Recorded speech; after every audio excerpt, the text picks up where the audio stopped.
Olá, tudo bem? No programa de hoje, nosso tema serão os próximos passos depois do desafio de se abrir uma empresa. Já conhecido por ajudar na hora em que se pretende começar um negócio, o Sebrae também oferece opções para o empresário se manter atualizado e avançar sobre novos mercados. Nosso convidado é o diretor superintendente do Sebrae Paraná, Alan Marcelo de Campos Costa.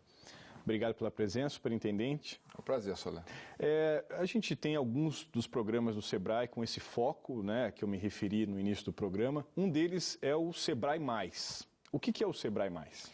O Sebrae Mais é um programa voltado para uma categoria de empresa, que é aquela empresa que já ultrapassou aquelas barreiras iniciais, ela já se estabeleceu, ela já existe, funciona, já está se organizando, mas ainda precisa continuar avançando para que ela caminhe na direção de, quem sabe, daqui a algum tempo se tornar uma média empresa ou até uma grande empresa.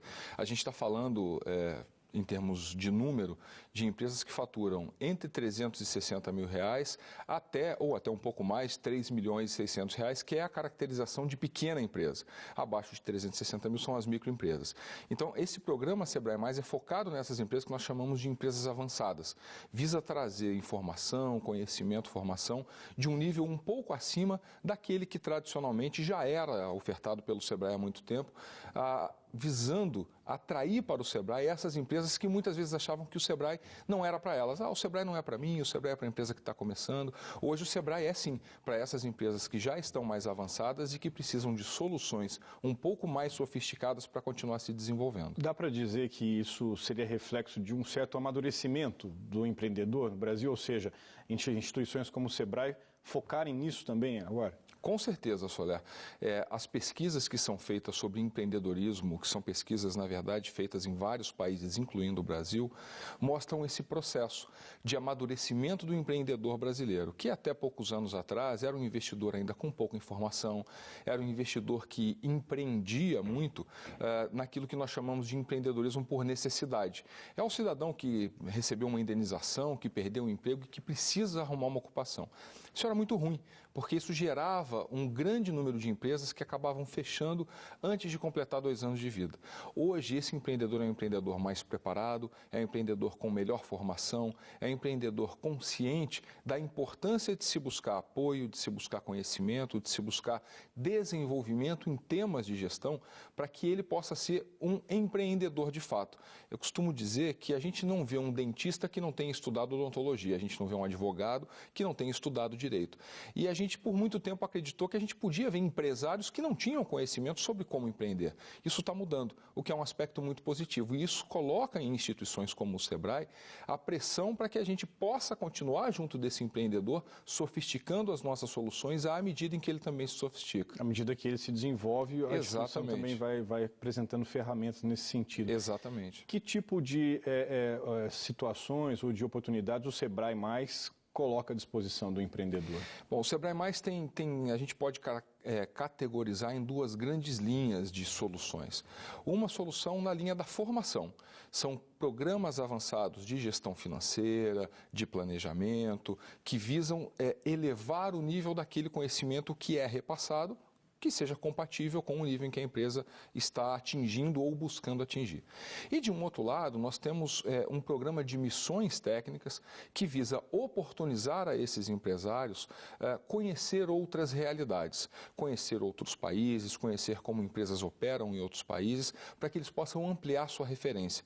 A gente enxerga que não dá para ter referência que a gente não conhece, né? Então, se eu não sei que aquilo existe, eu não posso almejar aquilo, eu não posso ter aquilo como foco, eu não posso me desenvolver para chegar àquele patamar.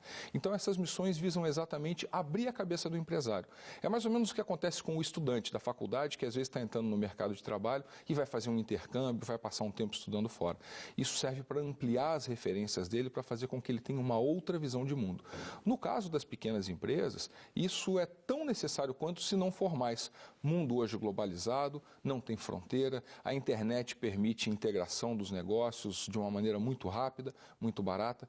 Então é fundamental que o empresário brasileiro, embora esteja atuando localmente, seja no estado do Paraná, seja num contexto nacional, que ele tenha as referências exteriores. Quando a gente fala de internacionalização de pequenos negócios, a gente não pode confundir isso com exportar. porque exportar não necessariamente é um objetivo para a pequena empresa, até porque o mercado interno é um mercado enorme, gigantesco, com muitas oportunidades e que está atraindo empresas de outros países. E que vem sustentando a nossa economia. E que vem sustentando a economia, que é o grande responsável pelo crescimento sustentável dessa nossa economia.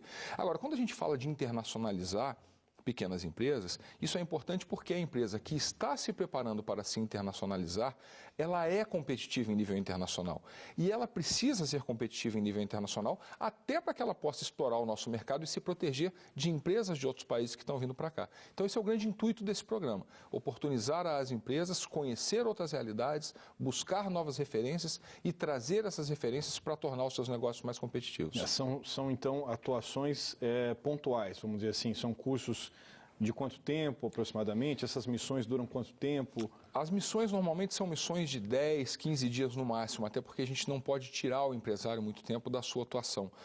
O empresário de pequenas empresas, ele é um guerreiro, ele está todo dia envolvido no âmago da empresa, buscando fazer com que a empresa se desenvolva, então ele não pode passar muito tempo fora da empresa.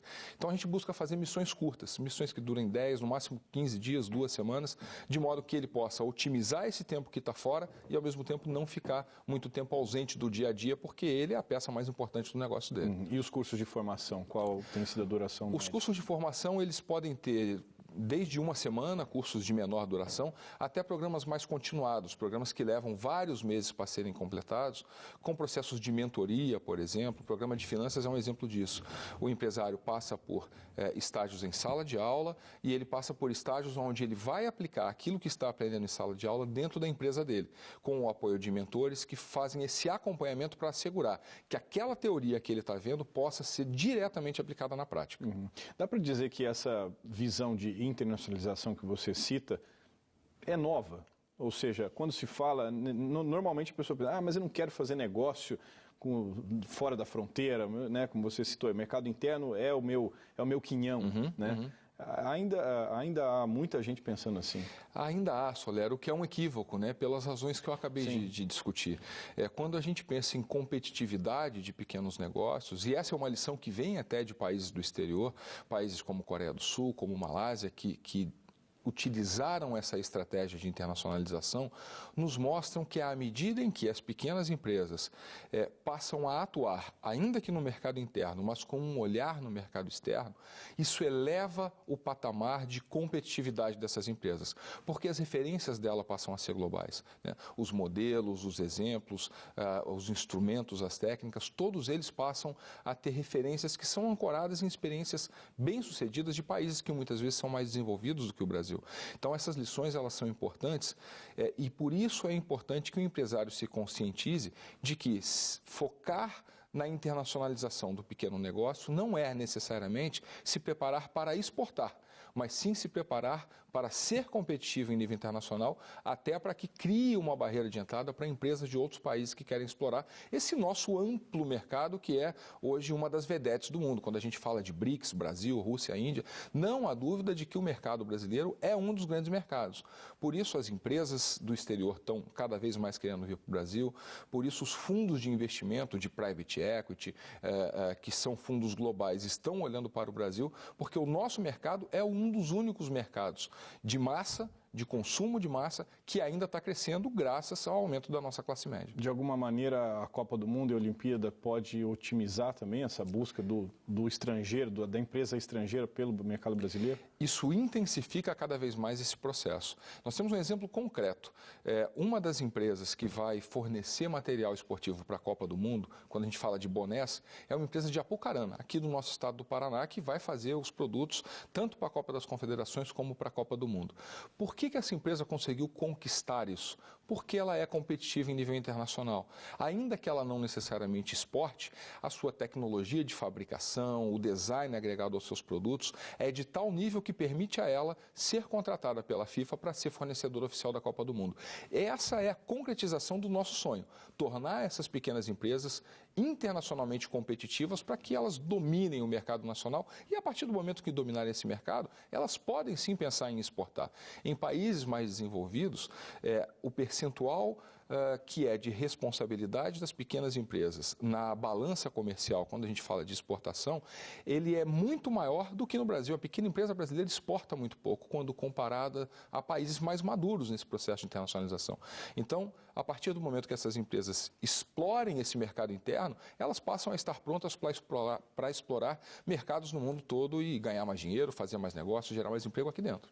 Vou pedir licença a você um instante, daqui a pouquinho a gente volta para mostrar uma missão que está sendo programada pelo Sebrae e também uma viagem que o Alan teve a oportunidade de fazer e que trouxe aí várias informações para os empresários aqui do Paraná. Só um instante, até já.